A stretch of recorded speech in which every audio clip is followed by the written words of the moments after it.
একটি স্তব্ধ সকাল। সামনে বিশাল সমুদ্র, পেছনে পাহাড়। সমুদ্রের ওপর ভাসছে কয়েকটি যুদ্ধজাহাজ। আর সে জাহাজের দিকে দাঁড়িয়ে আছেন এক তরুণ সেনাপতি। তার চোখে কঠিন ধীরতা, কণ্ঠে নরম অথচ নির্দেশের মতো শক্ত স্বর। পেছনে সমুদ্র আর সামনে শত্রু। আর কোনো পথ নেই, শুধু একটাই পথ, সেটি হলো বিজয়।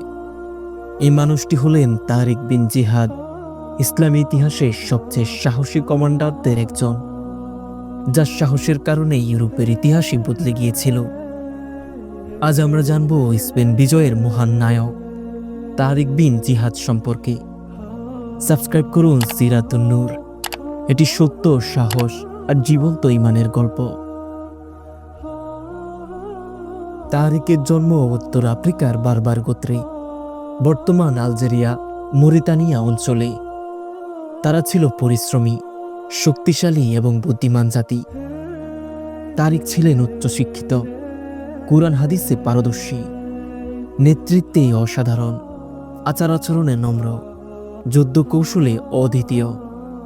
অল্প বয়সেই তিনি শিখে ফেলেছিলেন দূতাবাস, রাজনীতি, সেনানীতি, কৌশলী যুদ্ধ প্রশিক্ষণ। তার ক্ষিপ্র মেধা ও অসাধারণ সামরিক দক্ষতা দেখে উমাইয়া গভর্নর মুসা বিন নুসাইর তাকে সেনাবাহিনীর উচ্চ পদে উন্নীত করেন।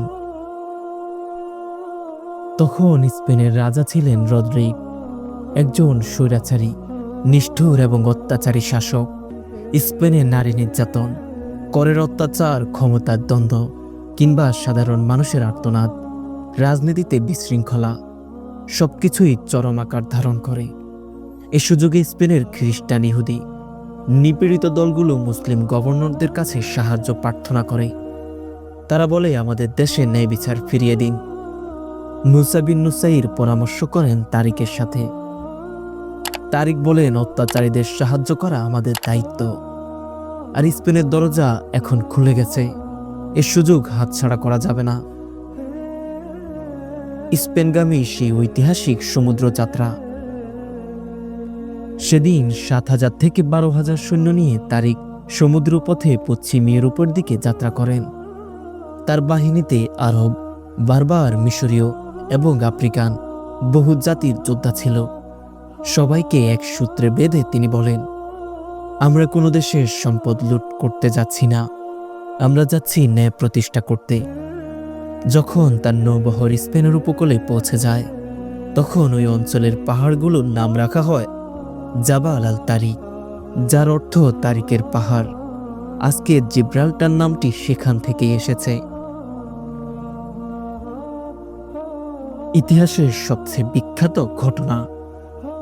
স্পেনের মাটিতে পা দিয়ে কিছু যোদ্ধা ভয় দ্বিধাগ্রস্ত হয়ে পড়ে। যদি হেরে যায়, যদি ফিরে যেতে হয়।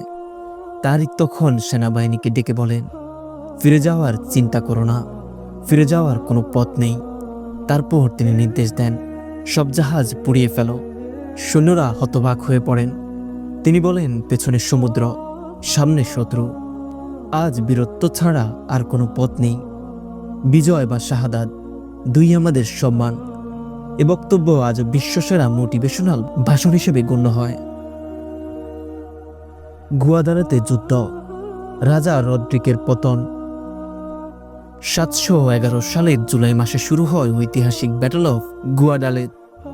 সংখ্যায় মুসলিমরা কম, কিন্তু তারিকের বুদ্ধি, কৌশল, সাহস এবং আল্লাহর উপর পূর্ণ ভরসা, সব মিলিয়ে যুদ্ধে ঘটে যায় এক অভূতপূর্ব বিজয়। রদ্রিক নিজের বাহিনী সহ সম্পূর্ণ পরাজিত হয়। ইতিহাস বলে সে নদীতে ডুবে মারা যায়, যদিও তার মৃতদেহ কখনোই পাওয়া যায়নি। রদ্রিকের পতনের সঙ্গে সঙ্গে পুরো স্পেন মুসলিম সেনাদের জন্য খুলে যায়। অপ্রতিরোধ্য এক অগ্রযাত্রা, ধীরে ধীরে শহরগুলোর পতন। রদ্রিকের মৃত্যুর পর তারিক এগিয়ে চলেন শহর থেকে শহরে।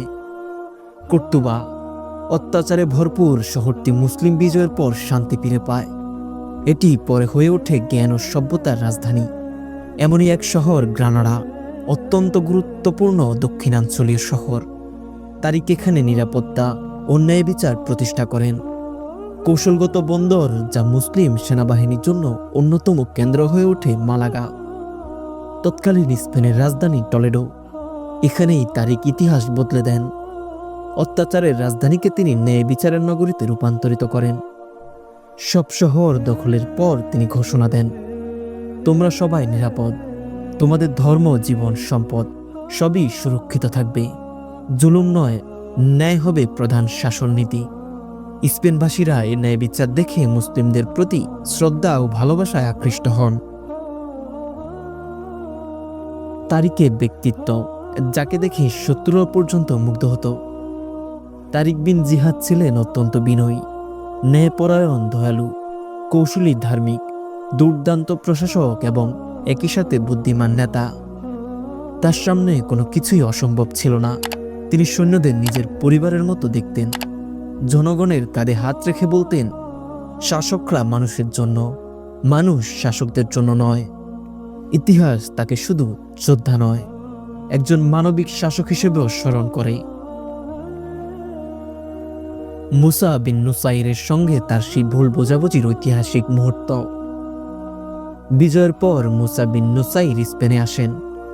কিছু প্রশাসনিক কারণে দুজনের মধ্যে ভুল বোঝাবুঝি দেখা দেয়, কিন্তু পরে বোঝা যায় তা ছিল রাজনৈতিক জটিলতা। এ নিয়ে ইতিহাসে বিভিন্ন মত থাকলেও সবাই একমত, স্পেন বিজয়ের প্রকৃত নায়ক তারিকই ছিলেন।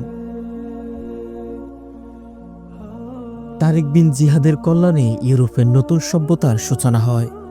জ্ঞান, বিজ্ঞান, চিকিৎসা, দর্শন ও গণিতের উত্থান ঘটে। আন্দুলুসিয়া হয় বিশ্বের সবচেয়ে সভ্য রাষ্ট্রগুলোর একটি। মুসলিমরা ৮০০ বছর স্পেন শাসন করে।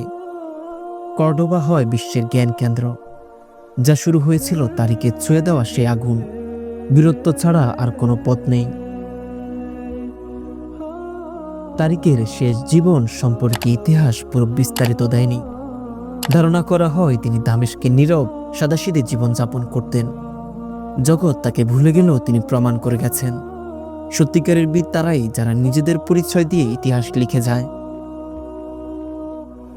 তারিক বিন জিহাদ শিখিয়েছেন ভয়কে ভয় না করতে, ন্যায় বিচারের জন্য দাঁড়াতে, লক্ষ্য বড় হলে বাধাকে ছোট মনে করতে। নেতৃত্ব মানে নম্রতা, সাহস মানে এগিয়ে যাওয়া, আল্লাহর উপর নির্ভরতা বিজয়ের চাবিকাঠি।